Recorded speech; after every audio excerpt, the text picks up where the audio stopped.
For today's video nga pala guys, ay bigyan natin ng buhay ang madalas pinagmulan ng away kapitbahay dahil lang sa isang chismis na kung saan madalas pa magtrending sa social media na kahit mainstream media nga ay sinasakyan din. Oh lala! Ito po, sa mga mahiling magkalat ng chismis dyan, nako, abay hinay-hinay po. Sa Bulacan, nagrambulan ng ilang magkakapitbahay dahil lang sa isang marites.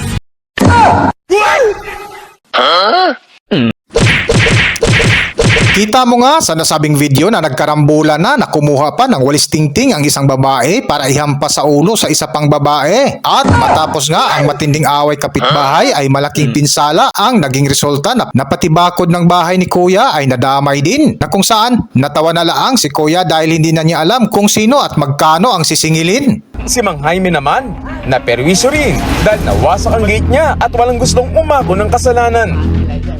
Pagka mag-aaway sila, huwag na sa ibang bahay. Bukod sa away kapitbahay ay hindi rin nawala ang away magkaibigan. Naman kayo? Sobra naman kayo kahit ating nabidaras ka lang. Wala ka lang pagkaalam ang kainom dyan. Basta huwag kayo mag-ingay. Kailangan ka disturbo. Kayo din naman mag-araw. Kayo din naman kayo tayo. Nakilangin ba yan? Pinagalitan ko lang at pinapalo ko lang kasi ayaw ko makadisturbo. Asawa mo dyan, anak mo. Wala kang pakialam. Ano ba yan? Wala kang sasabihan talaga. Wala kang pakialam. Wala kang pakialam. Kahit magsisigawan pa dyan ang sakit yung anak ko dito sa taas. Isang linggo mahigit. Sige. Tama na! Mama, hinaw daw, mama! Ano? Tama na yan, uy! Ha? Tama na! Tapang ka. Tama na, tama na!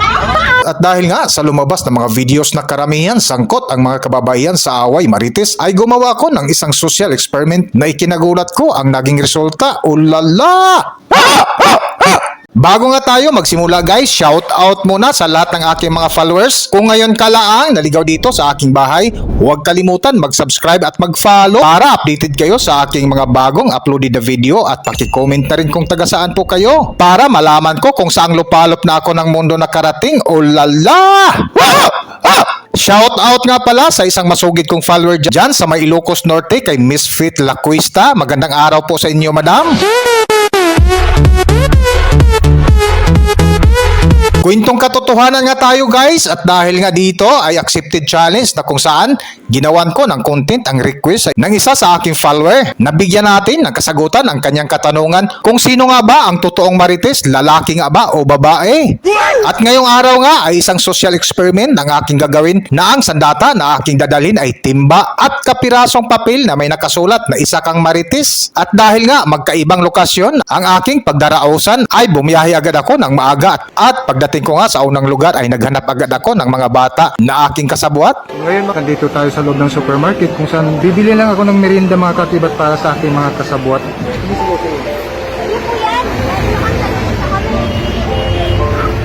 O, kaway-kaway dyan, o. Basta promise ko pa, lahat kayo 100,000 subscribers. Bago natin simulan yung ating social experiment, merienda muna kami saglit. Ayan, mga tropa natin. Yahoo!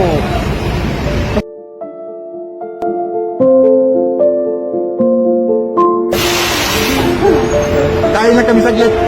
At pagkatapos nga namin kumain ay pinuwisto agad namin ang timba sa daanan ng mga tao at nagulat nga ako dahil kalalapag palaang namin ay unang nagparamdam sa aking ginawang social experiment ay certified na matandang babaeng nakapula ng damit. Nanasundan muli ng pangalawa na isa pang babae at dito naman sa pangatlo at pangapat ay parihong lalaki na magkasunod nang ibig sabihin ay patas ang naging laban. Ulala! Wow! Wow! Wow! Dahil oras na nga ng pananghalian ay kumain muna ako saglit. So ngayon, nandito na ako sa isang kainan dahil medyo nagutom tayo. Halatang gutom na gutom mga katibat. Dahil napagod ako kanina. Umagat ako nagsimula. At dahil hindi nga ako nakontento sa aking ginawa ay lumipat ako ng ibang lokasyon. Nakasabay nga dito ay pagpalit rin ng aking susuoting damit. At pagdating ko nga sa nasabing lugar ay ipinuwesto ko kaagad ang timba na kung saan ay isang lalaki agad ang sumilip hanggang sa nasundan pa ng nasundan na parehong lalaki. At ang ikinagulat ko pa nga ay may umatake na tatlong lalaki na sabay-sabay lumapit. Oh lala!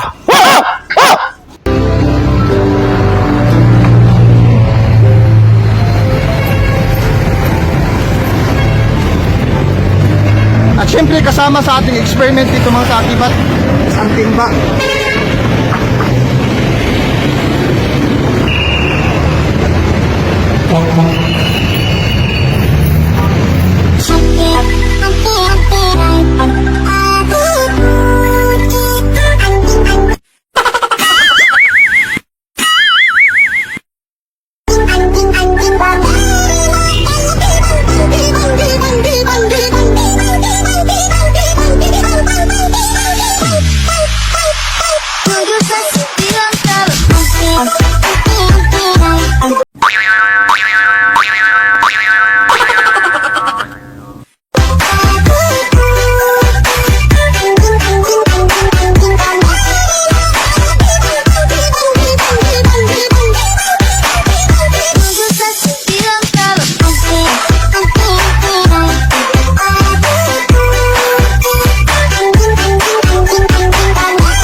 At dahil nga sa aking ginawang social experiment ay dito ko napatunayan na mas maritis pa pala ang mga kalalakihan na pumalo nga ng 78% ang certified chismoso at 22% naman sa mga babae.